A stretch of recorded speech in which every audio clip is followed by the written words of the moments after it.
தங்களுடைய கவலைகளை அவர்களே சுமந்து கொண்டு வாழ்கிறார்கள். எனக்கு இப்படி இருக்குது, எனக்கு என்னமோ இது வந்துருச்சு, ஆண்டவர் தான் அதை அனுமதிச்சாரு, கர்த்தர் ஏன் அனுமதிச்சாருன்னு தரல அப்படின்னு அந்த கவலைகளை அவர்களே சுமந்து கொண்டிருக்கிறார்கள். ஆனா ஆண்டவர் என்ன வாக்கு கொடுக்கிறாருன்னா, உங்கள் கவலைகளை எல்லாம் நீங்க சுமக்க வேண்டாம், யார் மேல வைக்கணுமாமா? கர்த்தர் மேலேயே வைக்கணும். ஆமென் சொல்லுங்கள். இன்னைக்கு ஒரு 7 காரியத்தை இன்னைக்கு உங்களோடு பேசி உங்களுக்காக ஜெபிக்க போகிறேன். இது மிக முக்கியமான செய்தி, நீங்க ரொம்ப கவனமா கவனிக்கணும். அப்படின்னா ஒரு தேவனுடைய பிள்ளை கவலை இல்லாமல் வாழ்வது எப்படி என்கிற ஒரு 7 காரியத்தை இன்னைக்கு உங்களோடு பேச போகிறேன். பொதுவாகவே எல்லா மனுஷனுக்குள்ளேயும் இந்த கவலை அப்படின்ற ஒன்று ஈஸியா வந்துருது பாருங்களேன். பெரியவங்களுக்கும் கவலை இருக்கு, சின்னவங்களுக்கும் கவலை இருக்கு, ஸ்கூல் படிக்கிற பிள்ளைகளுக்கும் கவலை இருக்குது. ஒவ்வொருத்தருக்குமே ஒவ்வொரு விதமாய் கவலைப்படுகிறார்கள். ஆனா வேதம் சொல்லுது, ஒரு உண்மையான தேவனுடைய பிள்ளை என்ன பண்ணக்கூடாதுன்னா, நீங்கள் ஒன்றுக்கும் கவலைப்படாமல், நீங்கள் ஒன்றுக்கும் கவலைப்படாமல்.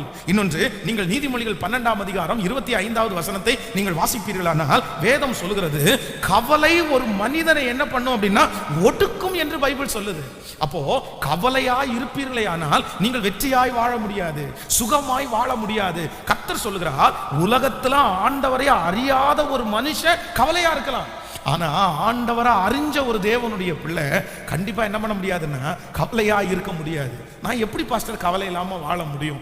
என்னுடைய சூழ்நிலை உங்களுக்கு தெரிஞ்சா பரவாயில்ல, என் சூழ்நிலை ரொம்ப பெருசு, அதை கவலைப்படாம இருக்க முடியாது. இல்ல, இன்னைக்கு சொல்ற இந்த 7 காரியங்களும் உங்களுடைய கவலையிலிருந்து உங்களை வெளியே கொண்டு வரணும்னு நான் நம்புறேன். முதலாவதாக நம்பர் 1 ஒரு வசனத்தை வாசிக்கலாம். ஆதியாகமம், நீங்கள் ஸ்தோத்திரம் 50ஆம் அதிகாரத்திலே 20வது வசனத்தை நம்ம வாசிக்க போகிறோம். எல்லாரும் எடுத்துக்கொள்ளலாமா? ஆதியாகமம் 50ஆம் அதிகாரத்தை எடுத்துக்கொள்ளலாம்.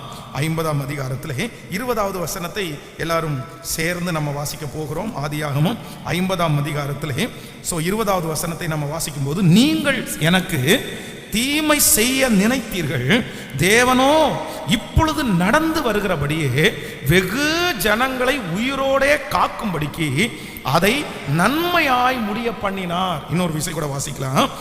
நீங்களோ எனக்கு தீமை செய்ய நினைத்தீர்கள், தேவனோ இப்பொழுது நடந்து வருகிறபடியே வெகு ஜனங்களை உயிரோடே காக்கும்படிக்கு அதை நன்மையாய் முடிய பண்ணினார். கைகளை உயர்த்தி ஒரு ஹல்லேலூயா சொல்லுங்க. இங்கே யோசேப்பு என்கிற மனிதனை குறித்து நம்ம நிறைய இடங்களிலே நிறைய விஷயம் நம்ம தியானித்திருக்கிறோம். அப்போ இவனுடைய வாழ்க்கையில் நீங்க வேதத்தில் வாசிக்கும் போது பலவிதமான சோதனையை இந்த மனிதன் தாண்டி வந்தான். எத்தனையோ பாடுகளை ஆண்டவர் அவனுக்கு அனுமதிச்சார். ஆனா அந்த பாடுகள், அந்த துக்கங்கள் அவருடைய வாழ்க்கையிலே பெரிய தோல்வியை கொண்டு வரல, பெரிய பெரிய ஜெயத்தை கொண்டு வந்தது. தன்னுடைய வேலையை சந்தோஷமாய் செய்தார், இன்னும் சிறைச்சாலையிலே சந்தோஷமாய் அவர் வாழ்ந்தார், தனக்கு கொடுத்த ராஜ பதவியிலே சந்தோஷமா இருந்தார்.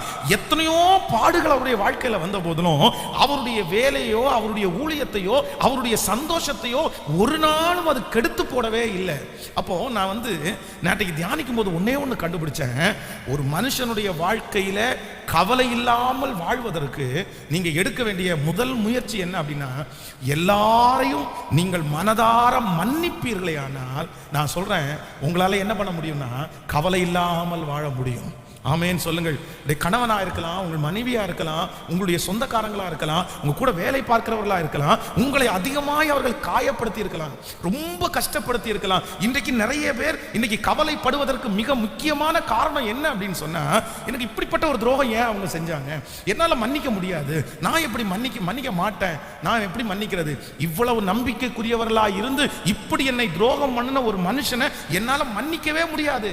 ஒன்று நீங்கள் நினைத்துக் கொள்ளுங்கள், நீங்கள் மன்னிக்காமல் இருக்கிற வரைக்கும் உங்களுடைய கவலையிலிருந்து நீங்க என்ன பண்ண முடியாதுன்னா வெளியே வரவே முடியாதுங்க, வரவே முடியாது. இன்றைக்கு ஒரு தீர்மானத்தோடு போங்க இந்த இடத்துல இருந்து, ஆண்டவரே நீங்க யாரையெல்லாம் மன்னிக்காம இருக்கிறீங்களோ அவங்களெல்லாம் என்ன பண்ணுங்கன்னா மனசார நீங்க மன்னிச்சிருங்க. பரவாயில்ல, அவர்களோ எனக்கு தீமை செய்ய நினைத்தார்கள், கர்த்தரோ இன்று நடந்து வருகிறபடியே நன்மையாய் மாற பண்ணினார். அவர்கள் விரோதமாய் எழும்பினது நன்மைக்கு, அவர்கள் எனக்கு விரோதமாய் பேசினது நன்மைக்கு, என்னுடைய ஆசீர்வாதத்தை அவர்கள் எடுத்து போனது நன்மைக்கு, என்னை குறித்து அவர்கள் குறை சொன்னது நன்மைக்கு, எல்லாத்தையும் நன்மைக்குன்னு நினைச்சு இன்னைக்கு நான் ஆண்டவரே எல்லாத்தையும் என்ன பண்றேன்னா என் கணவனாரை நான் மன்னிக்கிறேன், ஆண்டவரே என் மனைவியை நான் மன்னிக்கிறேன் ஆண்டவரே, என் பிள்ளைகளை நான் மன்னிக்கிறேன் ஆண்டவரே, என் அம்மா அப்பாவை நான் மன்னிக்கிறேன் ஆண்டவரே. உங்க மனசார நீங்க மன்னிப்பீர்களே ஆனால் நான் நம்புறேன் கண்டிப்பாக ஆண்டவர் என்ன பண்ணுவாருன்னா உங்க இருதயத்தை சமாதானத்தினால நிரப்புவார். எத்தனை பேரை ஆமோதிக்கிறீங்க? கைகளை அப்படியே மேலே உயர்த்தி ஆண்டவரிடத்துல சொல்லுங்க, ஆண்டவரே எல்லாரையும் மன்னிக்கிறதற்கு எனக்கு பலன் தாரு. சொல்லுங்க, ஆண்டவரே எனக்கு அந்த கிருபையை தாரும் ஆண்டவரே. என் இருதயம் மன்னிக்க முடியாம தான் இருக்குது. ஏன்னா எனக்கு விரோதமாய் அவர்கள் செய்த துரோகம், பெரிய துரோகம் செஞ்சாங்க. ஆனா நான் இன்னைக்கு நம்புறேன் ஆண்டவரே, நான் மனசார சொல்லுங்க அப்பா, நான் மனதார அவங்கள மன்னிக்கிறேன். உங்க வாயிலிருந்து அந்த சத்தம் புறப்படும் போது அந்த அற்புதத்தை கர்த்தர் செய்ய போகிறார். அவர்கள் மனுஷன் தானே, அவர்கள் சாதாரணமான மனுஷன் தானே. சொல்லுங்க, எல்லாரும் சொல்லுங்க, ஆண்டவரே நான் மனசார மன்னிக்கிறேன், நான் மனதார மன்னிக்கிறேன். அவர்கள் செய்த தீமையை நான் மன்னிக்கிறேன். அவர்கள் என்னை அவமானப்படுத்தினதை நான் மன்னிக்கிறேன். அவங்க எனக்கு விரோதமா எழும்பினதை மனதார மன்னிக்கிறேன். மன்னிக்க கூடிய ஒரு பலனை சொல்லுங்க அப்பா, மன்னிக்க கூடிய ஒரு பலனை இப்பொழுது எனக்கு நீர் தருவீராக கேளுங்க. எனக்கு தாங்கப்பா, தாங்கப்பா. ஆமேன் சொல்லுங்க. சோ கவலை இல்லாமல் வாழ்வதற்கு மிக்க அவசியமான ஒன்று என்னன்னா, நம்ம எல்லாரையும் மனசார மன்னிச்சோமே ஆனால் நம்மளால என்ன பண்ண முடியும்னா கவலை இல்லாமல் வாழ முடியும். சந்தோஷமான ஒரு இடத்திற்கு கிளம்பி குடும்பமாய் போகும்போது அப்பதான் ஒருத்தர் வந்து விரோதமா அப்படியே நிக்கிறது, வண்டியில போகும்போது திட்டுறது, நம்மளை பார்த்து அசுத்தமா பேசுறது, உடனே நிறைய பேருக்கு பயங்கரமான கோபம் வரும். கோபம் வந்தோன்னா அவங்கள மன்னிக்கவே முடியாது. ஆனா நான் என்ன நம்புறேன், நான் அந்த நேரத்துல சரி பரவாயில்ல, எல்லாருக்கும் நடக்கிறது மாதிரி தான் நடந்துச்சு, நான் மன்னிக்கிறேன் அப்படின்னு சொல்லுங்க. உங்க வாழ்க்கையில் ஆசீர்வாதம் உண்டாகும். நம்பர் 2, ரெண்டாவதாக ஒரு வசனத்தை நம்ம வாசிக்க போகிறோம். நெகேமியாவின் புஸ்தகம் 6ஆம் அதிகாரத்தை எல்லாரும் எடுத்துக்கொள்ளலாம். நெகேமியாவின் புஸ்தகம் 6ஆம் அதிகாரம் 3வது வசனத்தை சத்தமாக நம்ம வாசிக்க போகிறோம். நெகேமியா 6ஆம் அதிகாரத்திலே 3வது வசனத்தை வாசிக்கலாமா? அப்பொழுது நான் அவர்களிடத்திற்கு ஆட்களை அனுப்பி நான் பெரிய வேலையை செய்கிறேன், நான் வரக்கூடாது, நான் அந்த வேலையை விட்டு உங்களிடத்திற்கு வருகிறதுனால் அது உங்களுக்கு மினக்கட்டு போவானேன் என்று சொல்ல சொன்னான். நன்றாய் கவனிங்க. இங்கே நெகேமியா என்ன சொல்றார் அப்படின்னா, அப்பொழுது அவர்களிடத்திற்கு நான் ஆட்களை அனுப்பி நான் பெரிய வேலையை செய்கிறேன். என்ன வேலையை செய்கிறேன்? நான் பெரிய வேலையை செய்கிறேன், நான் வரக்கூடாது. இங்க இந்த நெகேமியாவை எப்படியாவது துக்கப்படுத்தணும் அப்படின்னா கவலைக்குள்ளாக்கணும். அவன் கவலைப்பட ஆரம்பிச்சிட்டான் அப்படின்னு சொன்னா கண்டிப்பா அவனால இந்த வேலையை தொடர்ந்து செய்ய முடியாது. அதற்காக சன்பல்லாத்து, தொபியா, கேஷே அங்க இருக்கிற நிறைய ஜனங்கள் விரோதமா எழும்பி இவருக்கு நிறைய டார்ச்சர் கொடுத்துட்டே இருக்கிறாங்க. நீ என் கூட வா, வந்து பேசலாம், நம்ம ஒருத்தருக்கு ஒருத்தர் சந்திச்சு பேசுவோம், மொட்டை கடிதங்களை அனுப்புறாங்க, என்னென்னமோ அங்க நடக்குது. ஆனா இந்த நெகேமியா என்ன சொல்றாரு அப்படின்னா, நான் பெரிய வேலையை செய்கிறேன், நான் வரக்கூடாது, நான் பெரிய வேலையை செய்கிறேன், நான் வரக்கூடாது. இதுக்கு என்ன அர்த்தம் அப்படின்னா, நீங்கள் கவலை இல்லாமல் வாழ வேண்டும் என்றால் எப்போ ஒரு ஆண்டவருடைய பிள்ளையினுடைய தரிசனம் ரொம்ப பெருசா இருக்குதோ அப்போ அவருடைய வாழ்க்கையில கவலைக்கு இடமே இருக்காது. இன்றைக்கு இருக்கிற சூழ்நிலை எப்பேற்பட்டதா வேண்டும் என்றாலும் இருக்கலாம். ஆனா நான் நம்புறேன், இந்த சூழ்நிலையின் மத்தியிலே இருந்து உங்க மனசு என்ன நினைக்கணும் அப்படின்னா, நான் ஒரு பெரிய வேலைக்காக தெரிந்து கொள்ளப்பட்டவன், நான் ஒரு பெரிய ஆசீர்வாதத்திற்காக தெரிந்து கொள்ளப்பட்டவன், எனக்கு ஒரு பெரிய லட்சியம் இருக்குது, எனக்கு ஒரு பெரிய வெற்றி இருக்குது, நான் ஒரு பெரிய ஊழியத்தை செய்ய போறேன், நான் ஒரு பெரிய வேலையை நான் செய்ய போறேன், அதுக்காக இந்த பாடுகளை நான் கடந்து தான் ஆகணும், இந்த சூழ்நிலையை நான் கடந்து தான் ஆகணும். உங்க தரிசனம், உங்களுக்குள்ளே இருக்கிற லட்சியம் உங்களுக்கு பெரிதாய் மாறுமையானால் நான் நம்புறேன் இப்பொழுது சந்திக்கிற இந்த கவலை உங்களை என்ன பண்ணாதுன்னா ஒண்ணுமே பண்ண முடியாது. ஆமேன்னு சொல்லுங்க. இன்னைக்கு சில ஜனங்கள் வந்து பாத்தீங்கன்னா சின்ன சின்ன விஷயத்துக்கெல்லாம் ரொம்ப கவலைப்படுறாங்க. ஏதோ ஒருத்தர் திட்டுனாங்கன்றதுக்காக கவலைப்படுறாங்க. ஏதோ ஒரு சின்ன மன வருத்தம் வந்துச்சுன்னா உடனே கவலைப்படுறாங்க, ஐயோ என்ன இப்படி பண்ணிட்டாங்க, ஐயோ என்ன இப்படி பண்ணிட்டாங்க. அப்போ சின்ன சின்ன காரியத்திற்கெல்லாம் கவலைப்படுறாங்க அப்படின்னு சொன்னா அவங்க என்னன்னா பெரிய வெற்றியை அவங்க மனசுல யோசிக்கல. அவர்களுக்கு தரிசனம் ரொம்ப சின்னதா இருக்குது, தரிசனம் குறைவா இருக்குது. தரிசனம் குறைவா இருக்கிற ஒரு மனிதன் சாதாரணமான ஒரு காரியத்திற்கும் என்ன படுவாங்கன்னா கண்டிப்பா கவலைப்படுவாங்க. ஆமேன்னு சொல்லுங்க. நான் சொல்றது உங்களுக்கு புரியுது இல்ல? நீங்க செக் பண்ணுங்க, நீங்க செக் பண்ணுங்க, உங்களுடைய தரிசனம் பெருசா இருக்கா குறைவா இருக்கான்னு நீங்க செக் பண்ணுங்க. நீங்க வந்து வளர வேண்டாம், நான் ஒரு சாதாரணமான மனிதனா இருந்தா போதும். பெரிய மனதிலே பெரிய எதிர்காலத்தை குறித்து எண்ணம் இல்லாதவங்க சின்ன சின்ன விஷயத்துக்கும் என்ன பண்ணுவாங்க அப்படின்னா அவங்க கவலைப்பட்டுட்டே இருப்பாங்க.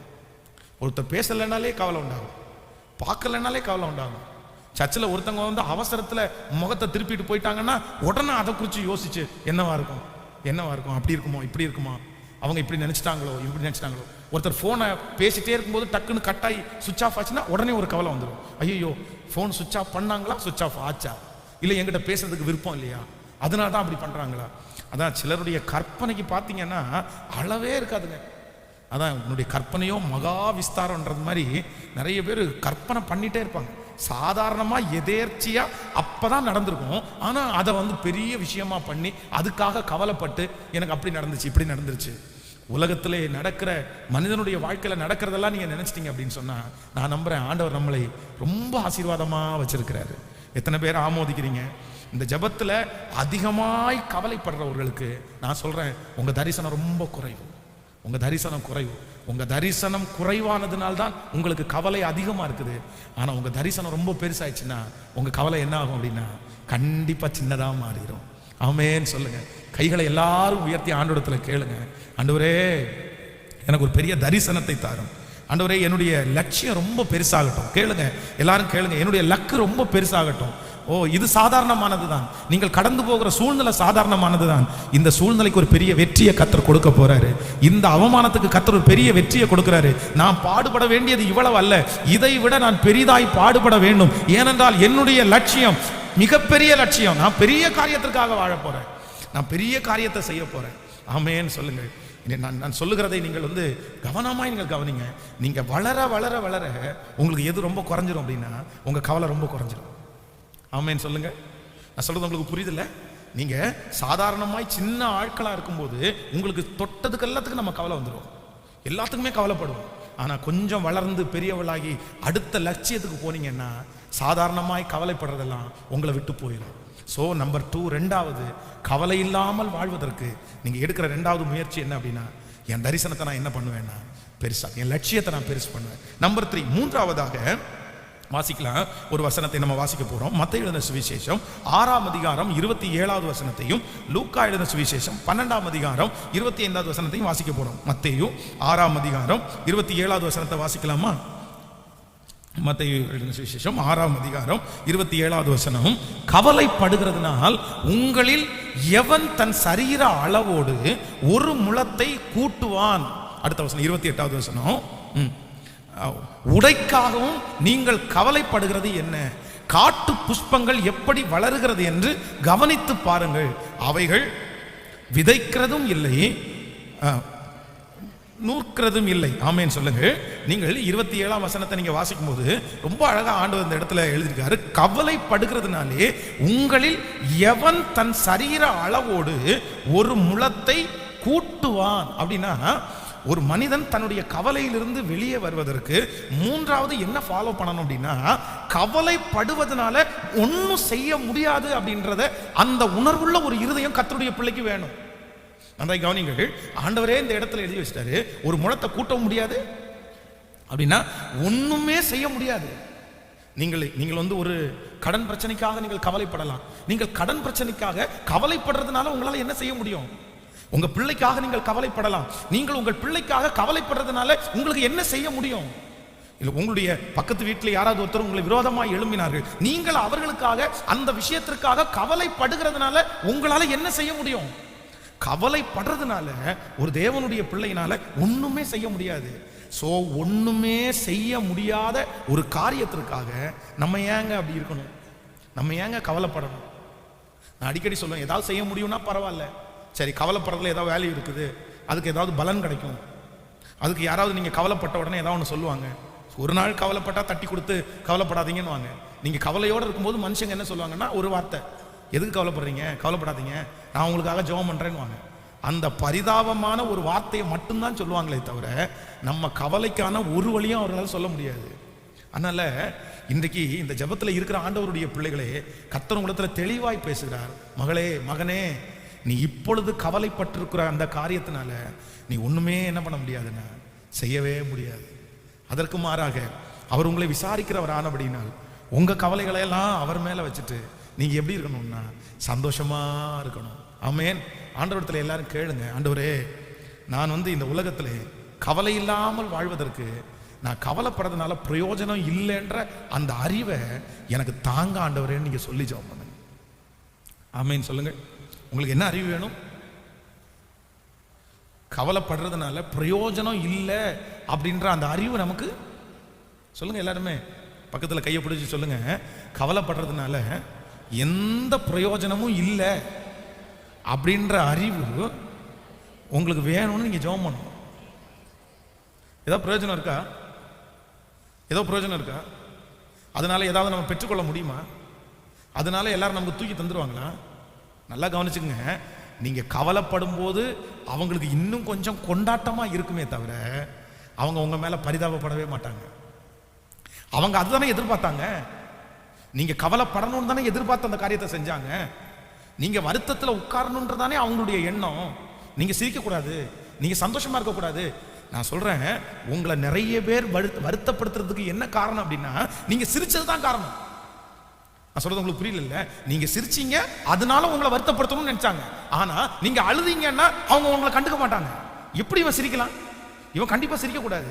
இவன் இன்னைக்கு சிரிக்கிறான்ல, நாளைக்கு கண்டிப்பா இவனை நம்ம அழ வைக்கணும் அப்படின்னு அதற்காக தான் நம்மளை அவமானப்படுத்தினார்கள், அதற்காக தான் நமக்கு விரோதமாக எழுப்பினார்கள். ஆனால் ஆண்டவருடைய பிள்ளை இதை சரியா என்ன அடையாளம் கண்டு கொள்ளணும் அப்படின்னா, ஆண்டவரே என்னதான் அவங்க எனக்கு விரோதமாக எழுப்பினாலும் நான் என்ன பண்ணக்கூடாதுன்னா கவலை இல்லாமல் வாழக்கூடிய ஒரு கிருபையை எனக்கு தாங்க ஆண்டவரேன்னு கேட்கணும் கர்த்தரிடத்துல. ஆமென் சொல்லுங்கள். இது ஒரு பெரிய ஞானம். என்ன இல்லை அப்படின்னா பிரயோஜனமே இல்லை. கவலைப்படுறதுனால பிள்ளையை குறித்து கவலைப்படாதீங்க சிஸ்டர். நீங்க கவலைப்படுறதுனால பிரயோஜனம் இல்லை. ஆனா உங்க பிள்ளையை குறிச்ச சகல காரியத்தையும் யாரிடத்துல வைங்கன்னா அவர் உங்களை விசாரிக்கிறவர் ஆனபடினார், உங்க பிள்ளைகளை விசாரிக்கிறவர் ஆனபடினால் உங்கள் கவலைகளை எல்லாம் கர்த்தர் மேல், உங்க பிள்ளைகளை குறிச்ச கவலை எல்லாம் கர்த்தர் மேல வைங்க. உங்க குடும்பத்தை குறிச்ச கவலை எல்லாம் கர்த்தர் மேல வைங்க. உங்க எதிர்காலத்தை குறிச்ச கவலை எல்லாம் கர்த்தர் மேல வைங்க. உங்களுடைய பண கஷ்டத்தை குறித்து கவலை எல்லாம் கர்த்தர் மேல் வைத்து விடுங்கள். நீங்க அந்த கவலையை சுமக்க வேண்டிய அவசியம் இல்லை. நீங்கள் சுமக்கிறதுனால எந்த பலனும் இல்லை, எந்த பலனும் இல்லை. இன்னும் கொஞ்சம் அவங்க நம்மளை கவலைப்படுத்த விடவே கூடாது. கையை உயர்த்தி இந்த மூன்றாவது காரியத்தை ஆண்டவரத்துல சொல்லி ஜெபிக்கலாம். ஆண்டவரே எனக்கு ஒரு ஞானத்தை கொடுங்க. ஆண்டவரே சத்தமா சொல்லுங்க, ஆண்டவரே எனக்கு ஒரு ஞானத்தை கொடுங்க. கவலைப்படுறதுனால எந்த பிரயோஜனமும் இல்லைன்ற ஞானத்தை சொல்லுங்க. ஆண்டவரே எனக்கு தாங்கப்பான்னு கேளுங்க. சொல்லுங்க, ஆண்டவரே எனக்கு தாரு, ஆண்டவரே எனக்கு தாரும், ஆண்டவரே எந்த பிரயோஜனம் இல்லைன்ற அந்த கிருபையை தாரும். ஆமென். நீங்கள் அப்போஸ்தலனாகிய பவுல் வேதத்தில் பல இடங்களிலே அவர் கடந்து போகிறார், பல சூழ்நிலைகளில் அவர் கடந்து போகிறார். ஆனால் எந்த சூழ்நிலையிலையுமே அவர் கவலைப்படலை, அவர் சந்தோஷமா இருந்தார். ஏன் அப்படி சந்தோஷமா இருந்தாருன்னா, இந்த சூழ்நிலையிலே நான் கவலைப்படுறதுனால பிரயோஜனம் இல்லைன்ற அந்த அறிவை ஆண்டவர் அவருக்கு தந்திருந்தார். ஆமென். எது ஆண்டவர் நமக்கு நியமித்திருக்கிறாரோ அந்த காரியம் தடையில்லாமல் நடக்கும். தேவரீர் நீ சகலத்தையும் செய்ய வல்லவர், நீ செய்ய நினைத்தது ஒன்றும் தடைபடாது. உங்களுக்கு என்னைக்கு அது கொடுக்கணும், எப்போ கொடுக்கணுமோ அந்த நேரத்தில் கண்டிப்பாக ஆண்டவர் தருவார். உங்களுடைய வழிகள் கர்த்தருக்கு பிரியமா இருக்குமே ஆனால் நான் நம்புறேன் நீங்க ஒருபோதும் வெட்கப்பட்டு போக மாட்டீங்க. உங்களுடைய வழிகள் கர்த்தருக்கு பிரியமா இருக்குமானால் ஏற்ற நேரத்தில் கர்த்தர் தம்முடைய பொக்கிஷ சாலையாகிய வானத்தை கர்த்தர் திறந்து இடம் கொள்ளாமற் போக மட்டும் கர்த்தர் ஆசீர்வதிப்பார். அந்த கதவு ஏற்ற நேரத்தில் உங்களுக்காக திறக்கும், அந்த உயர்வு ஏற்ற நேரத்தில் உங்களுக்காக வைக்கப்படும். நீங்கள் அந்த இடத்திலே சந்தோஷமாய் போய் இருப்பீர்கள். உங்கள் துக்க நாட்கள் முடிந்து போகும். இது நிரந்தரமாகவே ஆகாது. ஆண்டவர் நிச்சயம் ஒரு நாள் எதிரி முன்பாக உங்கள் தலைகளை கர்த்தர் நிமிர பண்ணுவார். இதுல எந்த விதமான சந்தேகமே இல்லை, எந்த விதமான சந்தேகமே இல்லை. கண்டிப்பா ஆண்டவர் பார்க்கிறார், ஆண்டவர் விசாரிக்கிறார். கர்த்தர் நம்மை பார்க்கிற தெய்வம், ஆண்டவர் நம்மை கவனிக்கிற தெய்வம். அதனால அவர் கைவிடுவதற்கு அவர் மனிதன் அல்ல, மனிதன் அல்ல. அதனால எல்லாம் நல்லபடியா நடக்கும். நீங்க கவலைப்பட்டு உங்களுடைய சரீரத்தை நீங்க ஒரு நாள் என்ன பண்ணிடக்கூடாதுன்னா கெடுத்துடவே கூடாது. அதான் நான் அடிக்கடி உங்களிடத்துல சொல்லுவேன், ஒரு பாடுகளினாலே, ஒரு பாடுகளை கர்த்தர் உங்களுக்கு அனுமதிக்கிறாருன்னு வைங்களேன், அந்த பாடுகள் முடிஞ்சதற்கு பிறகு நீங்க பட்ட பாடுகளுக்கு கண்டிப்பா என்ன இருக்குது சொல்லுங்க, பலன் இருக்குது. ஆனா அந்த பலனை கர்த்தர் கொடுக்கிற நாளில நீங்க அதை சந்தோஷமாய் அந்த பலனை அனுபவிக்கிறதுக்கு உங்களுக்கு உடம்புலையும் மனசுலையும் பலன் வேணும். நான் சொல்றது உங்களுக்கு புரியுதுல்ல? இக்காலத்து பாடுகள் இனி நமக்கு வெளிப்பட போகும் மகிமைக்கு ஒப்பிடத்தக்கது. இந்த ஜெபத்துல எத்தனை பேர் நீங்க பாட அனுபவிக்கிறீங்களோ, நீங்க பட்ட பாடுகளுக்கு ஆண்டவர் கண்டிப்பாக ஒரு மகிமையை என்ன பண்ணிருக்கிறாரு, வச்சிருக்கிறாரு.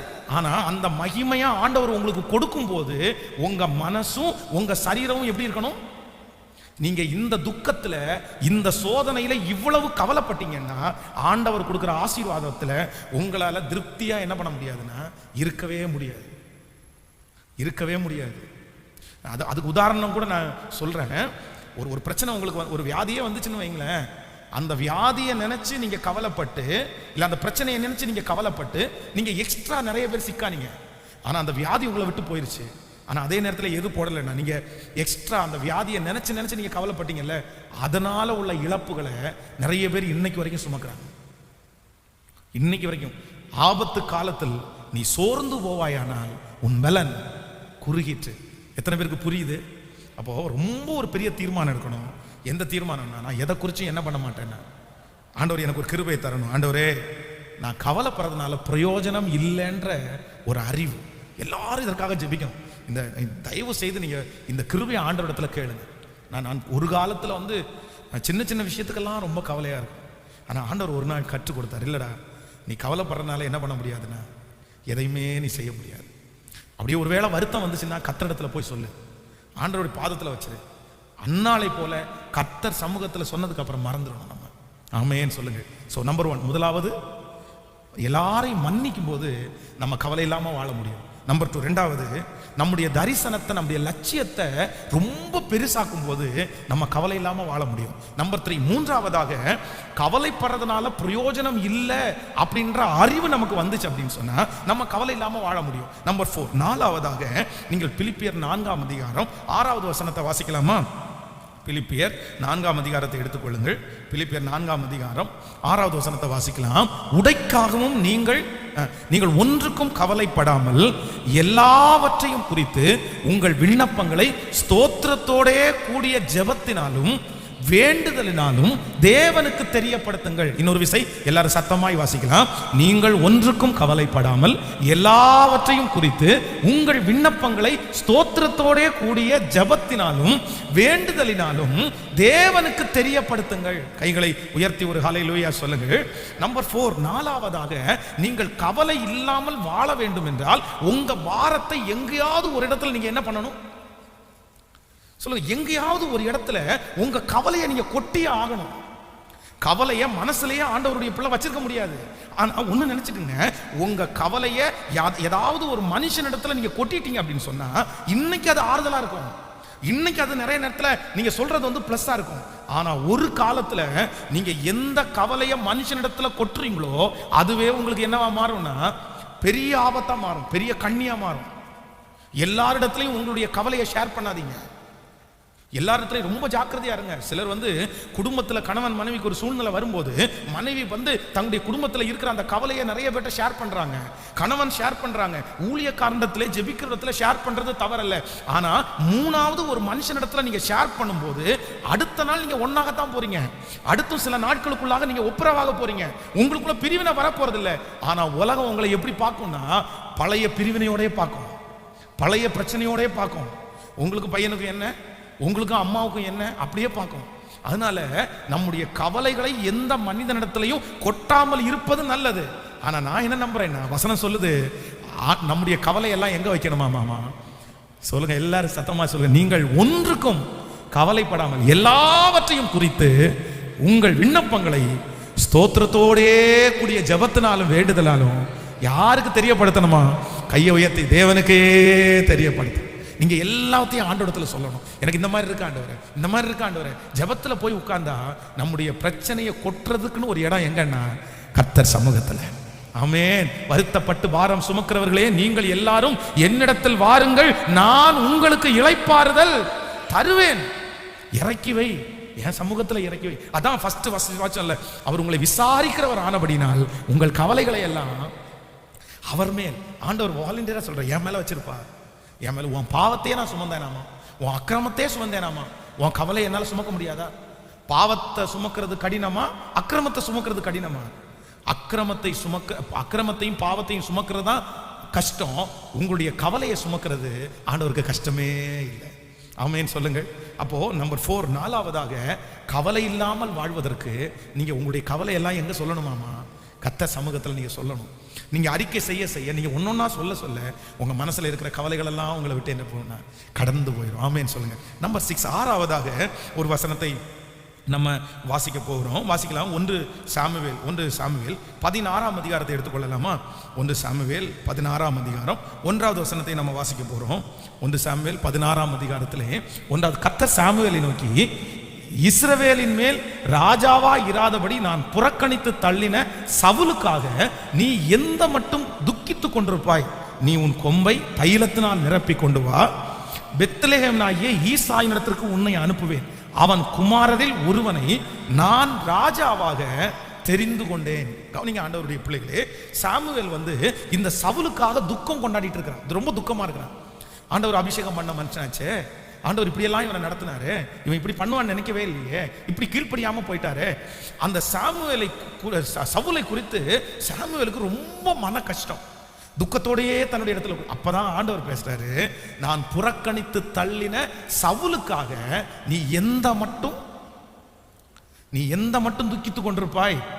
எடு, உன்னுடைய தைல கொம்பை எடுத்துட்டு யாருடைய வீட்டுக்கு போ? ஈசாயினுடைய வீட்டுக்கு போ. அங்கே ஈசாயினுடைய மகனில் ஒருவனை நான் யாரா அபிஷேகம் பண்ணினேன்? ராஜாவாக அபிஷேகம் பண்ணினேன். அப்போ தேவனுடைய பிள்ளை ஒண்ணு நினைச்சுக்கணும், கவலைப்பட்டு கொண்டே இருக்கிறதுனால பிரயோஜனம் இல்லை. ஆண்டவர் சொல்றாரு, மாற்று வழியை கண்டுபிடியுங்கள். சரி, நடந்துச்சு. நீங்க கவலையிலிருந்து வெளியே வரணும் அப்படின்னு சொன்னா இரண்டு விதமான கவலை இருக்குது. ஒன்னு ஆல்ரெடி நமக்கு வர்ற கவலை, அப்படின்னா இயற்கையினால பிரச்சனைகளினால ஆண்டவரை அனுமதிச்சு நம்முடைய வாழ்க்கையில ஒரு கவலை வரும். இன்னொன்னு நம்மளாகவே ஏற்படுத்துகிற கவலைன்னு ஒன்று இருக்குது. கவனிங்கள், ரெண்டு விதமான கவலை இருக்கு. ஒன்று நம்ம கண்ட்ரோல் பண்ண முடியாம நமக்குன்னு எதேர்ச்சியா நடக்கிற சில விஷயங்கள், சில ஆபத்துகள் நடக்கலாம், சில கஷ்டங்கள் வரலாம், சிலர் நம்மளை திட்டலாம், அது தடுக்கவே முடியாது, அது ஒரு கவலை இருக்குது. இன்னொரு கவலை நம்மளா உண்டு பண்ணுகிற கவலை. ஆனா இந்த இரண்டு கவலைகளும் நம்முடைய வாழ்க்கையில வந்தாலும் ஒரு தேவனுடைய பிள்ளை கவலைப்பட்டுட்டே உட்காராம உடனே அதுல இருந்து வெளியே வர்றதுக்கு என்ன பண்ணணுமாமா? ஒரு மாற்று வழியை கண்டுபிடிக்கணும். அதான் ஆண்டவர் சாமுவேலை பார்த்து சொல்றாரு, நீ எந்த மட்டும் துக்கித்துக் கொண்டிருப்பாய்? இந்த ஜெபத்திலே இந்த சத்தத்தை கேட்டுக்கொண்டிருக்கிற ஒவ்வொருத்தரையும் பார்த்து ஆண்டவர் சொல்றாரு, மகளே, நீ எந்த மட்டும் அந்த காரியத்திற்காக துக்கப்பட்டு கொண்டிருப்பாய்? நீ எத்தனை நாள் தான் அந்த பிரச்சனைக்காக துக்கப்பட்டு இருப்ப? நீ எத்தனை வருஷமா துக்கப்பட்டு இருப்ப? சரி, நடந்துருச்சு, இழந்துட்ட, முடிஞ்சிருச்சு, அது கிடைக்கல, அது நடக்கல. உங்களுக்கு மட்டும் இல்ல, அதே மாதிரி 1000 பேருக்கு அப்படி நடக்குது. நீ எத்தனை நாள் அதுல துக்கமா இருப்ப? அதனால நீ ஒண்ணு பண்ணு, அதை விட்டுரு, அதை தூக்கி போட்டுரு. நெக்ஸ்ட் அடுத்து என்ன பண்ணலாம், அடுத்து என்ன செய்ய போறோம்? இந்த மாதிரி ஒரு எண்ணம் உங்களுக்குள்ளே வராவிட்டால் நீங்கள் கவலையிலிருந்து என்ன பண்ண முடியாதுன்னா, சத்தமா சொல்லுங்க, வெளியே வரவே முடியாது, வெளியே வரவே முடியாது. ஆமேன்னு சொல்லுங்க. நீங்கள் எதிர்பார்த்துட்டு இருக்கிற வேலை கிடைக்கல, நீங்க எதிர்பார்த்துட்டு இருக்கிற சம்பளம் கிடைக்கல, நீங்க காத்திருந்தது உங்களை கைவிட்டு போயிருச்சு, நீங்க நம்பினது ஏமாந்துட்டீங்க. ஆனா நீங்க ரொம்ப தைரியமா இருக்க வேண்டியது என்ன அப்படின்னா, சரி, ஆண்டவர் ஒரு வழி அடைத்தால் எனக்காக 7 வழியை, 7 வழியும் அடைஞ்சாலும் எனக்காக 1000 வழிகளை திறக்கிறதுக்கு கர்த்தர் வல்லவரா இருக்கிறார். ஒரு ஏசேக்கு என்னை விட்டு போகலாம், ஒரு சித்தனாவும் என்னை விட்டு போகலாம், ஆனா ஒரு ரகபோத்தை கர்த்தர் கண்டிப்பா தராம இருக்கவே மாட்டாரு. நிச்சயம் ஏசேக்குல நான் பார்க்காத வெற்றி, சித்தனாவில் நான் பார்க்காத வெற்றியை ரகபோத்துல கண்டிப்பா கர்த்தர் எனக்கு வாய்க்க பண்ணுவார். நான் காலடி எடுத்து வைக்கிற ஒரு இடத்துல கர்த்தர் எனக்கு வெற்றியை தருவார். நான் வெட்கப்பட்டு போக மாட்டேன், வெட்கப்பட்டு போக மாட்டேன். விழுந்து போய் கிடக்கிற, உடைந்து போய் கிடக்கிற, ஒரே காரியத்தை நினைச்சு கவலைப்படுற என் அன்பு தேவ பிள்ளையே, ஆண்டவர் இந்த வாரம் தெளிவா பேசுறாரு, மகளே, அதையே நீ நினைச்சிட்டு இருக்காத, சரி போயிட்டு விடட்டும். நம்முடைய தெய்வம் மன்னிக்கிற தெய்வம், நம்முடைய தெய்வம் மன்னிக்கிற தெய்வம். சொல்லுங்க எல்லாரும் சத்தமா சொல்லுங்க, என்னுடைய தெய்வம் மன்னிக்கிற தெய்வம். என்னுடைய தேவன் தகப்பன். சொல்லுங்க, அவர் தகப்பன், அவர் தகப்பன். அவர் நம்மளை கைவிட்டு விடுவாரோ? அவர் நம்மளை பழி வாங்குவாரோ? அவர் மனசுல வச்சுட்டு நம்மளை காலம் முழுவதும் வேதனைப்படுத்துவாரோ? இல்லவே இல்லைங்க, இல்லவே இல்லைங்க. அவர் சொல்றாரு, சரி, நடந்ததெல்லாம் நன்மைக்கு, ஆண்டவர் இன்னும் ஒரு புது வழியை வைத்திருக்கிறார். ஆமென்.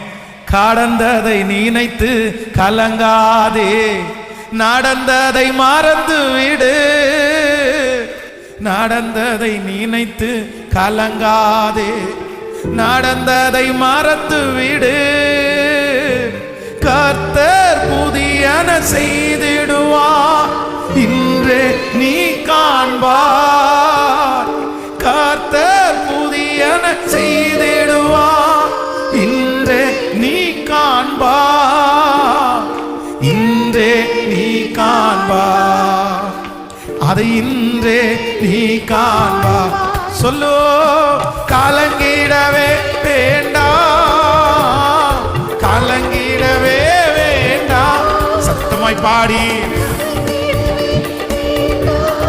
ஹல்லேலூயா. கைய மேல தட்டி, என் இயேசு கைவிட மாட்டார். விசுவாசத்தோடு பாடும். ஹல்லேலூயா. மாலையில் மகனே அழுகின்றாயோ, காலையில் அகமகிழ்வா. மாலையில் மகனே அழுகின்றாயோ, காலையில் அகமகிழ்வா. நித்திய பேரானந்தம் நேச சமூகத்திலே. நித்திய பேரானந்தம் ஹல்லேலூயா. நேச சமூகத்திலே, என் நேச சமூகத்திலே, என் நேச சமூகத்தில். கைகளை இப்ப மேல தட்டி பாடுவோம். கலங்கிடவே வேண்டாம், கலங்கிடவே. இயேசுவே அப்பனே, ஓ என் இயேசு கைவிட மாட்டார், என் இயேசு கைவிட மாட்டார், என் இயேசு கைவிட மாட்டார். ஹல்லேலூயா. கவலையிலிருந்து வெளியே வர்றதற்கு நீங்க கண்டிப்பா எதை கண்டுபிடிக்கணும்னா, மாற்று வழிகளை கண்டிப்பா நீங்க கண்டுபிடிக்கணும். ஆமோதிக்கிறீர்களா? யோசேப்பை குறித்து வேதம் சொல்லுது, அப்பாவை விட்டுட்டு ஒரு தூர தேசத்திற்கு தெரியாம, அதான் ஒரு ஆக்சிடென்ட் மாதிரி அவனுடைய வாழ்க்கையில நடக்குது. அப்படி ஒரு சம்பவம் அவனுடைய வாழ்க்கையில நடக்கும் அப்படின்னு சொல்லி அவன் கனவு கூட காணலைன்னு வைங்களேன். அவன் ஏற்கனவே கனவு பார்க்கறான், ஆனா கனவுல கூட தெரியாது. தன்னுடைய சகோதரர்களை சந்திக்கும் போது மகிழ்ச்சியா சந்திக்க வர்றான். 5 கிலோமீட்டருக்கு முன்னாடியே அவங்க இருக்கிற இடத்த விட்டு போயிட்டாங்க. ஆனா அந்த 5 கிலோமீட்டர்ஸும் அப்பா சொல்லாமலே நடந்து வர்றான். என்ன காரணம்னா, ஏற்கனவே அவங்க நம்ம மேல கோபமா இருக்கிறாங்க. இப்போ 5 கிலோமீட்டர் நடந்து போய் சாப்பாடை கொடுத்தா நம்ம மேல சந்தோஷமாவாங்கன்னு சொல்லி அவங்க எல்லாம் மெச்சிக்குவாங்கன்னு நினைச்சு தான் யோசேப்பு கடந்து வராரு. ஆனா வரும்போதே அவங்க பிளான் பண்றாங்க, உன்னை நான் குழியில போடுறோம், உன்னை கொல்றோம்னு பிளான் பண்றாங்க. இப்போ தெரியாதனமா ஒரு பெரிய ஆக்சிடென்ட் மாதிரி இப்போ எங்க வந்துட்டாருன்னா எகிப்துக்கு வந்தாச்சு. அப்பா பல வர்ண அங்கேயே போட்டு அழகு பார்த்தவர், எல்லா பிள்ளைகளை பார்க்கணும், இவனை மட்டும் விசேஷமா கவனிச்சவன். நான் என்ன நம்புறேன்னா, எல்லாரையும் தனியாக தூங்க வச்சுட்டு யோசேப்போட அவங்க அப்பா தூங்குவாருன்னு நினைக்கிறேன். அப்படிப்பட்ட ஒரு சூழ்நிலை. இப்போ எல்லாமே மாறிடுச்சு. யோசேப்பு கவலைப்பட்டுட்டு எகிப்துல இருந்திருந்தாருன்னா, நான் நம்புறேன் அவருடைய கவலையை 15 வருஷம் யாருமே என்ன பண்ணிருக்க முடியாதுன்னா மாத்தி இருக்கவே முடியாது. ஆனா அவர் முடிவு எடுக்கிறாரு, சரி நம்ம நடந்துருச்சு, நம்ம அப்பாவை இழந்துட்டோம், நம்ம குடும்பத்தை இழந்துட்டோம், நம்ம இங்க வந்துட்டோம், இந்த இடத்துல எவ்வளவு பெஸ்டா நம்ம செய்ய முடியும். வேதம் சொல்லுது, கர்த்தர் யோசேப்போட இருந்தார், அவன் செய்கிற எல்லாவற்றையும் கர்த்தர் வாய்க்க பண்ணினான். அவனுக்கு ஒரு பெரிய வேலை கிடைக்குது, சரி போ அதை மறந்துரு, தூக்கி போட்டு, இப்ப நம்ம கர்த்தர் வேலையை கொடுத்தாரா, கான்சன்ட்ரேட் பண்ணி செய்ய ஆரம்பிச்சிரு. அந்த வேலையில கர்த்தர் கூட இருந்தார். இப்போ அங்க இருந்தும் அவனுடைய கவலை முடியல. அடுத்து நெக்ஸ்ட் இன்னொரு கவலை, அதை விட ஒரு பெரிய பாறாங்கல்ல தூக்கி அவன் தலை மேல வைக்கிற மாதிரி. என்னன்னா, செய்யாத ஒரு தப்புக்கு அவன் மேல பழி சுமத்தி இப்ப எங்க தூக்கி போடுறாங்க? சிறைச்சாலையில தூக்கி போடுறாங்க. சிறைச்சாலையில தூக்கி போடுற அந்த பிரச்சனைக்குன்னு ஒரு அளவு இருக்குது. அப்படின்னா ஒரு சாதாரணமான ஒரு திருடு பண்ணா அப்படின்னு சொல்லி ஏதாவது சொல்லினா கூட ஒன்றும் பிரச்சனை இல்லை வைங்களேன். இப்போ அவனை தூக்கி போடுற எதை வச்சு தூக்கி போடுறாங்கன்னா, அவனுடைய எஜமாட்டி மேலே அவன் கை வச்சான்டா. எப்பவுமே ஜெயிலில் பார்த்தீங்கன்னா நல்லவங்க இருந்தாலும் 10 நல்லவங்க இருந்தாலும் 100 கெட்டவங்க இருப்பாங்க. அவன் தப்புக்கு தகுந்த மாதிரி கெட்ட அங்கேயே 10 நீ யார் தெரியுமா, நீ யார் தெரியுமா. இந்த பாசமா அந்த சிறுவர் ஜெயிலுக்கு போகும்போது அந்த பிள்ளைங்க ஒருத்தருக்கு ஒருத்தர் பேசிக்குவாங்க, நீ எதுக்குடா இங்கே வந்த அப்படின்னு கேட்டா பக்கத்தில் இருக்கவன் சொல்லுவானா, அக்கா அவன் மோசமான ஆளுக்கா, அவன் இப்படி, அவன் சொல்லுவானாமா நான் இந்த மாதிரி பண்ணவே இல்லைன்னு சொல்லுவானா. பக்கத்தில் இருக்கவன் சொல்லுவானாமா மோசமான ஆள், அவன் இந்த வேலையை பண்ணிட்டு இங்கே வந்திருக்கான் அப்படின்னு. அப்போ சுத்தி இருக்கிறவங்க எல்லாரும் யோசேப்பை எந்த அளவுக்கு கேவலப்படுத்தியிருப்பாங்க. அதான் உண்ட வீட்டுக்கு நீ துரோகம் பண்றியாடா, நீ எப்படிப்பட்ட ஆளு, எஜமான் வீட்டிலே கை வச்சிட்டியா. ஆனா அந்த இடத்துல அவ்வளோ துக்கம் மனசுக்குள்ள இருந்தாலும் வேதம் சொல்லுது, சிறைச்சாலையில வேலையெல்லாம் பர்ஃபெக்டா பண்றதுனால சிறைச்சாலையின் தலைவனுடைய இந்த கண்களில் அவனுக்கு தயவு கிடைக்குது. அதனால சிறைச்சாலை தலைவன் அதனுடைய முழு பொறுப்பை யார் கையில கொடுத்தாராமா, யோசேப்பு கையில. அப்போ ஆண்டவருடைய பிள்ளையே, ஒரு காரியம் நடக்கல, கைகூடி வரல, ஏமாந்துட்டோம், கண்டிப்பா கர்த்தர் ஒரு காரணத்தை வச்சிருப்பாரு. ஆமே, நல்லா சொல்லுங்க. உங்க வாழ்க்கையில நடக்காத ஒண்ணு அதுல ஒரு நன்மையை கர்த்தர் வச்சிருப்பாரு. உங்களுக்கு வந்த பிரச்சனையில கண்டிப்பா கர்த்தர் ஒரு நன்மையை வச்சிருப்பாரு. அதையே நினைச்சு நினைச்சு நினைச்சு நினைச்சு உங்க வாழ்நாட்களை வீணடிக்கிறத விட்டுட்டு கவலையிலிருந்து வெளியே வரணும்னா ஆண்டவர் என்ன யோசிக்கிறார்னா, நீ மாற்று வழியை யோசி. ஒரு இடத்துல தோற்று அடுத்த இடத்த பாரு, அடுத்த காரியத்தை பாரு. நீ தோற்ற இடம் உனக்குரியது அல்ல. பக்கத்தில் இருக்கிற கையை பிடிச்சு சொல்லுங்க, நீங்கள் தோற்று போன இடம் அது உங்களுக்குரியது அல்ல. சொல்லுங்க, ஆண்டவர் வேற ஒரு பெரிய இடத்தை கர்த்தர் வச்சிருக்கிறார். ஆமோதிக்கிறீங்களா இல்லையா? விசுவாசிக்கிறீங்களா? அதையே நினைச்சு நம்ம கவலைப்பட வேண்டாம். இதை விட பல மடங்கு ஆண்டவர் கிருபையாய் நமக்கு தருவார். அல்லேலூயா. ஒரு நடந்த சம்பவத்தை உங்களுக்கு சொல்றேன், உங்களுக்கு ரொம்ப ஆச்சரியமா இருக்கும். ஒரு விஷயம் இந்த ஃபர்ஸ்ட் எல்லாம் இந்த கவர்மெண்ட் வேலை மேல பெரிய மோகம் இருந்துச்சு தெரியுமா? கவர்மெண்ட் இப்போ நிறைய பேருக்கு அப்படிதான், என்ன வேலை தான் வேணும். பொண்ணுக்கு மாப்பிள்ளை பார்த்தா கூட எந்த மாப்பிள்ளை தான் பார்க்கணும்னு நினைப்பாங்க. கவர்மெண்ட் வேலையிலுக்கான கண்ணை மூடிட்டு கொடுக்கலாங்க. லோன் கேட்டா கூட லோன்காரன் கூட கவர்மெண்ட் வேலைன்னா கண்ணை மூடிட்டு கொடுத்துரும். அப்படி நிறைய கவர்மெண்ட் வேலை பார்க்குறவங்க 75% பேர் லோன்ல தான் உட்காந்துருக்காங்க. ஏன்னா இந்த லோன்காரங்க மொத்த பேர் யாரை தான் தேடி போவாங்க? இந்த மாசம் கம்பெனியில் சம்பளம் வாங்குறாங்க பாருங்களேன், 2 மாசம் வேலைக்கு போகலன்னு சொன்னா சம்பளம் கிடைக்காது. ஆனா கவர்மெண்ட் வேலை பார்க்குறவங்களுக்கு பேங்க கரெக்டா சம்பளத்தோட டைப் பண்ணிடுவாங்க. அங்க சம்பளம் விழுதோ இல்லையோ இவன் அக்கௌண்ட்ல, அவங்க அக்கௌண்ட்ல கூட விழாது, அப்படி விழுந்து ஜம்ப் பண்ணி அங்க போயிடும் அடுத்த நிமிஷத்துல. அந்த மாதிரி செட் பண்ணி வச்சிருப்பாங்க. அதனால கவர்மெண்ட் ஜாப் நிறைய பேர் தான் பேங்க் லோன்லேயே இருக்காங்க. தேடி தேடி போவாங்க, சார் உங்களுக்கு நல்ல எலிஜிபிள் இருக்கு சார், நீங்க வாங்குங்க சார் அப்படின்னு தேடி தேடி தேடி தேடி போய் பிடிப்பாங்க. அப்போ ஒரு நபர் இந்த கவர்மெண்ட் வேலைக்காக ரொம்ப ஆசைப்பட்டு ஒரு நாள் அந்த கடைசி ஃபைனல் அந்த வேலை கிடைக்கிற நேரத்தில் வெறும் பியூன் வேலைக்கு தான் போயிருக்காரு. அங்கிருந்து ரிஜெக்ட் பண்ணப்பட்டார், வேண்டாம் அப்படின்னு. அவர் ரொம்ப மனசு கஷ்டமாயிடுச்சாங்க. அவர் ரிஜெக்ட் பண்ணும்போது அந்த மேனேஜர் ஒரு டீ ஒரு கப்பில் ஒரு டீ ஒருத்தர் கொண்டு வந்திருக்கிறாரு. அந்த டீயை கொடுக்கும்போது இவர் வாங்கி டீயை குடிச்சிட்டு, இல்லைப்பா உனக்கு வேலை இல்லை, உன்னை இது பண்ண முடியாது, உன்னை ரிஜெக்ட் பண்ணிட்டாங்கன்னு சொல்கிறாராமா. அந்த கவலையில் அப்படியே கண்ணு நிறையுதாமா அவருக்கு. அத்தனை நாட்களும் வெயிட் பண்ணி இந்த மாதிரி வேலை கிடைக்க போச்சுன்னு. ஆனால் அவருடைய கண்ணு அந்த டீ டம்ளரையே பார்த்துட்டு இருந்துச்சாமா. முடிச்சுட்டு வெளியே வந்துட்டு அந்த டீ டம்ளரே ஞாபகம் வந்துருந்துச்சாமா. யோசிச்சாராமா, நம்ம டீ கடை தாண்டா ஆரம்பிக்க போகிறோம், டீ கடை தாண்டா ஆரம்பிக்க போகிறோம். நீங்கள் நம்ப மாட்டீங்க, வெளியே வந்த அந்த மனுஷன் ஒரு சாதாரணமான டீ கடை ஆரம்பிச்சு இன்னைக்கு 2500 பிரான்ச் வச்சிருக்கிறாராம். 2500 பிரான்ச். இன்னும் ஒரு பெரிய விஷயம் என்னன்னா, இவரை வேண்டான்னு ரிஜெக்ட் பண்ணாரு பாருங்களேன் அந்த சொன்னார்ல அந்த மேனேஜர். அவர் ஒரு சாதாரணமான ஒரு தொழிலாளியாய் மாதம் 40,000 ரூபாய் சம்பாதிக்கிற ஒரு மனுஷனா ஒரு சாதாரணமான வீட்டில் குடியிருந்து ஒரு சாதாரணமான வீட்டில் போறாராம். இவர் 2500 பிரான்ச் வச்ச இந்த மனுஷன் அவரை விட பலாயிரம் மடங்கு உயர்ந்துட்டார். அவங்களுடைய கம்பெனியில நிகழ்ச்சி நடக்கும்போது சீஃப் கெஸ்டா இவரை கூப்பிட்டாங்களாம்.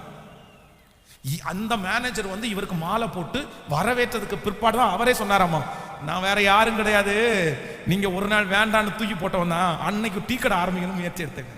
அப்ப நான் என்ன நம்புறேன் அப்படின்னா, ஆண்டவர் உங்களை உயர்த்துறது உங்க வேலையை வச்சோ உங்க பின்னணியை வச்சோ உங்க படிப்போ வச்சல்ல, எவரையும் மேன்மைப்படுத்தவும் பலப்படுத்தவும் கர்த்தருடைய கரத்தினாலே. அப்போ ஒரு இழந்த ஒரு காரியத்திற்காக கவலைப்பட்டுட்டே நீங்க இருக்கணும்னா காலம் முழுதும் நீங்க என்ன பண்ணிட்டு தான் இருக்க முடியும். அதுக்காக ஆண்டவர் என்ன சொல்றாருன்னா, முன்னோக்கி போ, அதை விட்டுட்டு வேற அடுத்து என்னன்னு பாரு, அடுத்து என்ன செய்யலாம், என்ன மாற்று வழி இருக்குது, அதுக்கு ஏதாவது மாற்று வழி இருக்கான்னு நீங்க செக் பண்ணுங்க. கண்டிப்பா ஆண்டவர் உங்களுக்காக வாசலை திறக்க வல்லவரா இருக்கிறார். இப்போ சொல்லுங்க பார்க்கலாம். நம்பர் 1, முதலாவது கவலை இல்லாம வாழணும்னா ஃபர்ஸ்ட் என்ன பண்ணணும்? கேட்கல, சத்தமா சொல்லுங்க. மனசார மன்னிக்கணும், எல்லாரையும் மன்னிக்கணும். போடா அப்படின்னு மன்னிக்கணும். நீ என்னமோ செஞ்ச, சரி, நீ திட்டுன, கர்த்தரை நான் அனுமதிச்சா சிமை மாதிரி நினைச்சுக்கணும். யார் மாதிரி? கேட்கல, சத்தமா சொல்லுங்க. தாவீது சொல்றான்ல சிமையை பார்த்து, அவன் என்ன தூசிக்கணும்னு கர்த்தர் மன்னிக்கிற. நம்பர் 2. ரெண்டாவது, உங்களுடைய தரிசனத்தை நீங்க என்ன ஆக்கணும்? ரொம்ப பெரிதாக்கணும். நம்பர் 3. மூணாவது, கவலைப்படுறதுனால பிரயோஜனம் இல்லைன்ற அறிவு உங்களுக்கு வேணும். நம்பர் 4. நாலாவது, உங்களுடைய கவலையெல்லாம் ஷேர் பண்ணணும். யார்கிட்ட? கர்த்தரிடத்துல. நம்பர் 5. நாலாவது, மாற்று வழியை நீங்க என்ன பண்ணணும்? அதே நினைச்சிட்டு இருக்க கூடாது, மாற்று வழியை கண்டுபிடிக்கணும். So number 6. ஆறாவதாக நீங்க ஒரு வசனத்தை வாசிக்கலாமா? லூக்கா எழுதின சுவிசேஷம் 10ஆம் அதிகாரம் 41வது வசனத்தை வாசிக்கலாமே? வேகமாக வாசிக்கலாம், டைம் ஆச்சு. லூக்கா 10ஆம் அதிகாரம் 40. இயேசு அவளுக்கு பிரதியுத்தரமாக, மார்த்தாளே மார்த்தாளே, நீ அநேகம் காரியங்களை குறித்து கவலைப்பட்டு கலங்குகிறாய், தேவையானது ஒன்றே, மரியாள் தன்னை விட்டு எடுபடாத நல்ல பங்கை தெரிந்து கொண்டார். நல்லா கவனிங்க. ஆண்டவர் வந்து இந்த இடத்துல டைம் ஆச்சு, நான் விளக்கமாக சொல்ல முடியாது. ஆண்டவர் இந்த இடத்துல வந்து அந்த மார்த்தாளை பார்த்து சொல்றார், மார்த்தாளே மார்த்தாளே, நீ அநேகம் காரியங்களை குறித்து கவலைப்பட்டு கலங்குகிறாய், தேவையானது ஒன்றே, மரியாள் தன்னை விட்டு எடுபடாத நல்ல பங்கை தெரிந்து கொண்டார். கவனிங்க, எல்லாரும் கவனமா கவனிங்க. ஆண்டவர் இந்த இடத்துல என்ன சொல்ல வர்றார் அப்படின்னா, நீ எனக்கு சாப்பாடு கொடுக்கணும்னு நினைக்கிற, நீ எனக்கு பிரியாணி செய்யணும்னு நினைக்கிற, நீ எனக்கு சிக்கன் வறுவல் பண்ணணும்னு நினைக்கிற, நீ எனக்கு மீன் தொக்கு கொடுக்கணும்னு நினைக்கிற, நீ என்ன நல்ல தலையணை வச்சு தூங்க வைக்கணும்னு நினைக்கிற, உனக்கு 1000 கவலை. எனக்கு டயர்டா இருக்கும், எனக்கு தெரியும், நான் டயர்டா இருந்தா கொஞ்சம் ரெஸ்ட் எடுக்கணும்னு எனக்கு தெரியும். நீ இதெல்லாத்தையும் நினைச்சு கவலைப்பட்டுட்டு எங்க உட்காரல. ஆனா தேவையானது ஒண்ணு, எனக்கு மீன் குழம்பு இப்போ எனக்கு வேண்டாம், எனக்கு இப்ப சிக்கன் 65, எனக்கு இப்ப பிரியாணி, எனக்கு இப்ப என்ன வேணும் அப்படின்னா, நீ என் பாதத்துல உட்கார்ந்து சத்தத்தை கேட்கணும். இதுதான். அப்போ இதனுடைய ஆழம் என்ன அப்படின்னு சொன்னா, நீங்கள் இன்னைக்கு நிறைய பேர் கவலையா இருக்கிறதுக்கு என்ன காரணம் அப்படின்னு சொன்னா, எல்லாத்தையும் தூக்கி தலையில போடுறதுதான் காரணம். நான் சொல்றேன், உங்களுடைய வேலை என்ன அதை மட்டும்தான் நீங்க பார்க்கணும். பிள்ளைகளை குறித்து நிறைய பேர் கண்டிப்பா பிள்ளைகளை குறித்து கவலை இருக்கும். பிள்ளைகள் ஒரு தவறான ஒரு சூழ்நிலை போறாங்கன்னா அவங்களுக்காக நீங்க என்ன பண்ணலாம்? என்ன பண்ணலாம்? அவங்களுக்காக முழங்கால் படிட்டு உபவாசம் இருந்தால் அவங்களுக்காக ஜெபம் பண்ணலாம். அவ்வளவுதான். ஒரு பிள்ளை படிக்காத பிள்ளை, அந்த பிள்ளைக்கு டியூஷன் வைக்கலாம். டியூஷன் தான் வைக்க முடியுமே தவிர பாட புத்தகத்தை எல்லாம் கிழிச்சு மண்டையை ஓப்பன் பண்ணி உள்ளே திணிக்க முடியும்? சத்தமா சொல்லுங்க. படிக்க வேண்டியது யாருடைய பொறுப்பு? படிக்க வைக்க வேண்டியது யாருடைய பொறுப்பு? படிக்க வைக்க வேண்டியதான் உங்க பொறுப்பே தவிர நீங்க படிக்க வேண்டியது பிள்ளையினுடைய பொறுப்பு. இன்னைக்கு நிறைய பேர் என்ன பண்றாங்கன்னா, அதெல்லாம் தூக்கி தலையில போட்டு தேவையானது ஒன்று. அதான் அந்த இடத்துல உங்களை கர்த்தர் எதுக்காக வச்சிருக்காரு? அதான் அது உலகத்தினுடைய இது பண்ணி சொன்னா, உங்க ரோல் என்ன, அந்த இடத்துல என்ன ரோல்? இப்போ நான் இன்னைக்கு பாஸ்டர், இங்க இடத்துல ஒரு பிரச்சனைக்காக நீங்க வர்றீங்க, உங்களுக்காக நான் கண்ணீர் விட்டு ஜெபிக்கணும், உங்களுக்காக அழணும், உங்களுக்கு ஆலோசனை சொல்லணும், இதெல்லாம் என்னுடைய வேலை. ஆனா அதே நேரத்தில் நான் ஒன்றும் செஞ்சிடக்கூடாது. நீங்க வந்து இப்போ என்னட்ட சொல்லிட்டீங்க, பாரத்தை சொல்லிட்டீங்க, நான் உங்களுக்காக ஜெபிச்சிட்டேன், கர்த்தரிடத்துல சொல்லிட்டேன், கர்த்தர் பார்த்துக்குவார்ன்ற விசுவாசம் தான் எனக்கு இருக்கணுமே தவிர அடுத்த நேரத்திலையும் உங்களுக்காக ஜெபிக்கலாம். ஆனா அந்த கவலையே நான் சுமந்துட்டு இருந்தா நீங்க ரெடி ஆனதுக்கு அப்புறம் எனக்கு ஃபோன் பண்ணி கூட சொல்ல போறதில்லை. புரியுதுல? நான் ரெடி ஆயிட்டேன் பாஸ்டர் சொல்ல போறதில்லை. நான் நினைச்சிட்டு இருந்தா 3 மாசம் வரைக்கும் நினைச்சிட்டு இருக்கணும், இவங்களுக்கு என்ன ஆச்சோ, இவங்களுக்கு என்ன ஆச்சோ. அப்போ நம்முடைய வேலை உங்களுக்கு என்ன, அந்த பார்ட்ல உங்களுக்கு என்ன, அதுல நீங்க கரெக்டா இருந்துட்டீங்கன்னா மற்றதை கர்த்தர் பார்த்துக்குவார். எத்தனை பேர் ஆமோதிக்கிறீங்க? அதான் நம்ம வந்து எஜமானன் ஆயிடக்கூடாது, நம்ம யாரா தான் இருக்கணும்?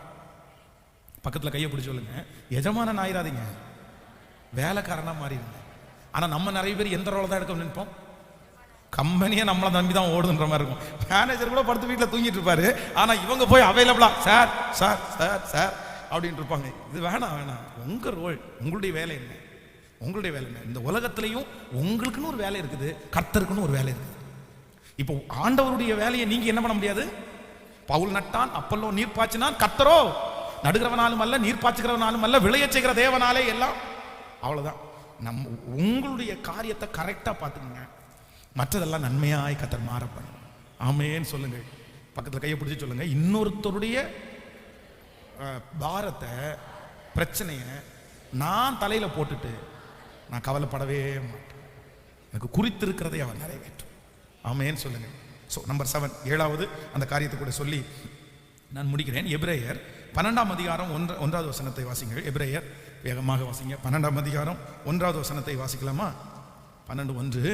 ஆகையால் மேகம் ஒன்ற இத்தனை திரளான சாட்சிகள் நம்மை சுற்றி நெருங்கி நிற்க, பாரமான யாவற்றையும் நம்மை சுற்றி நெருங்கி நிற்கிற பாவத்தையும் தள்ளிவிட்டு விசுவாசத்தை துவக்கிறவரும் முடிக்கிறவருமாயிருக்கிற இயேசுவை நோக்கி நமக்கு நியமித்திருக்கிற ஓட்டத்தில் பொறுமையோடு. நம்பர் 7, 7வது, உங்களுடைய கவலையிலிருந்து நீங்க விடுதலை ஆகணும்னா உங்களை விட கஷ்டப்படுற, உங்களை விட பாடுகளை தாண்டி வருகிற மக்களை நீங்க நினைச்சா போதும், உங்க கவலை தன்னை போல போயிடும். அதான் தேவ மனுஷன் சொன்ன, மேகம் போன்ற இத்தனை திரளான சாட்சி. எனக்கு முன்னாடி இந்த நிறைய பரிசுத்தவான்கள் இந்த பாதையை கடந்து போயிருக்காங்க, அவங்க கடந்து போனதை விட நான் சுலபமாக தான் கடந்து போறேன். கர்த்தருக்கு ஸ்தோத்திரம். ஆமேன் சொல்லுங்கள். 7 காரியத்தை உங்களுக்கு சொன்னேன், ஞாபகம் இருக்கிறேன். நம்பர் 1, வேகமாக சொல்லுங்கள், மனசார மன்னிச்சிங்கன்னா உங்க கவலை மாறும். நம்பர் 2, உங்க தரிசனத்தை, உங்க லட்சியத்தை ரொம்ப பெருசு பண்ணிட்டீங்கன்னா ஏற்கனவே இருக்கிற கவலை மறைஞ்சிடும். நம்பர் 3, 3வது, கவலைப்படுறதுனால பிரயோஜனம் இல்லைன்ற ஒரு அறிவு நமக்கு வந்துச்சுன்னா கவலை மாறிடும். நம்பர் 4, கர்த்தரிடத்துல ஷேர் பண்ணும்போது உங்களுடைய கவலை மறைஞ்சிடும். நம்பர் 5, மாற்று வழியை நீங்க கண்டுபிடிக்கும் போது உங்க கவலை மாறிடும். நம்பர் 6, இன்னொருத்தருடைய தூக்கி நீங்க சுமக்காத போது உங்க கவலை மறைஞ்சிடும். நம்பர் 7, உங்களை விட ரொம்ப கஷ்டப்படுற ஒரு மனுஷனையோ ஒரு பசுத்தவனை பார்க்கும்போது உங்க கவலை மறைஞ்சிடும். ஆமென் சொல்லுங்க. இப்போ நீங்க எப்படி வாழணும்னா சந்தோஷமாய் வாழணும். இந்த மாத ஆண்டவர் உங்களை சந்தோஷமாய் வைப்பார். நீங்க வாழ்கிற வாழ்க்கை மகிழ்ச்சியாக வாழ்வீர்கள். நீங்கள் யாருக்காகவும் வாழல, நீங்க யாருக்கும் எந்த தீமையும் செய்யல, நீங்க யாருடைய பணத்தையும் திருடல, நீங்க யாரையும் ஏமாத்தவும் இல்லை. நீங்க நல்லதுதான் செஞ்சீங்க. நீங்க மற்றவங்களுக்கு நல்லது செய்யணும்னு தான் நினைச்சீங்க. நீங்க சந்தோஷமா இருக்கிறது தப்பே இல்லை. எத்தனை பேர் ஆமோதிக்கிறீங்க? நான் கேட்கிறேன், நீங்க ஏன் துக்கமா இருக்கணும்? நீங்க யாருக்காவது துரோகம் பண்ணீங்களா? நீங்க யாருடைய சொத்தை அபகரிச்சிங்களா? சத்தமா சொல்லுங்க, அபகரிச்சிங்களா? இல்லை ஏதாவது குடும்பம் ஒன்றும் இல்லாமல் போகணும்னு நினைச்சிங்களா? நீங்க ஒண்ணுமே நினைக்கல. நீங்க நல்லது தானே நினைக்கிறீங்க, எல்லாம் நல்லா வரணும் தானே நினைக்கிறீங்க. நீங்க ஆண்டவருடைய பிள்ளையா தானே மாறிட்டு இருக்கீங்க. இந்த பாவமான உலகத்துல எல்லாரும் மாதிரி இருக்காம பரிசுத்தமா வாழணும் முயற்சி எடுக்கிறீங்க. அப்ப ஏன் நீங்க சந்தோஷமா வாழக்கூடாது? இந்த உலகத்துல கொண்டு வந்ததும் இல்லை, ஒன்றும் இல்லை, கொண்டு போவதும் ஒன்றும் இல்லை. வாழ்ற வாழ்க்கை நீங்க எப்படி வாழணும்னா ஹாப்பியா. அப்படியே முழங்கால் படியிடுங்க. Thank you Jesus. வேகமாக முழங்கால் படிட்டு, ஆண்டவரே நீர் எங்களை நினைக்கிறதுக்கு நாங்கள் ஏமாத்துறோம். இந்த 2வது ஆராதனைக்கு வந்திருக்கிறவங்க இங்கே வந்து உட்கார சொல்லுங்க, வெளியே வைக்க வேண்டாம். கால் வலிக்குதுன்னா இங்கே இடம் இருக்குது. அப்படியே முழங்கால நின்று, ஆண்டவரே எங்களை சந்தோஷமா வைங்க, எங்களை சந்தோஷமா வைங்க, எங்களை சந்தோஷமா வைங்க ஆண்டவரே, எங்க பிள்ளைகளை சந்தோஷமா வைங்க ஆண்டவரே. மனசார உங்க பிள்ளைகளை ஆசீர்வதிக்கிறேன். இந்த 7 காரியமும் உங்களுடைய பிள்ளைகளுடைய வாழ்க்கையில மனதார நடக்கட்டும். இந்த மாதம் அவங்கள எங்கெங்க சந்தோஷப்படுத்த முடியுமோ எல்லா இடத்துலையும் அவங்களை சந்தோஷப்படுத்துங்கப்பா. அவங்க மகிழ்ச்சியா வாழணும். அவங்களுடைய துக்கம் மாறுறதற்கு உங்களை தவிர வேற யாராலும் அற்புதம் செய்ய முடியாது. நீங்க மாற்றுங்க. நன்றி.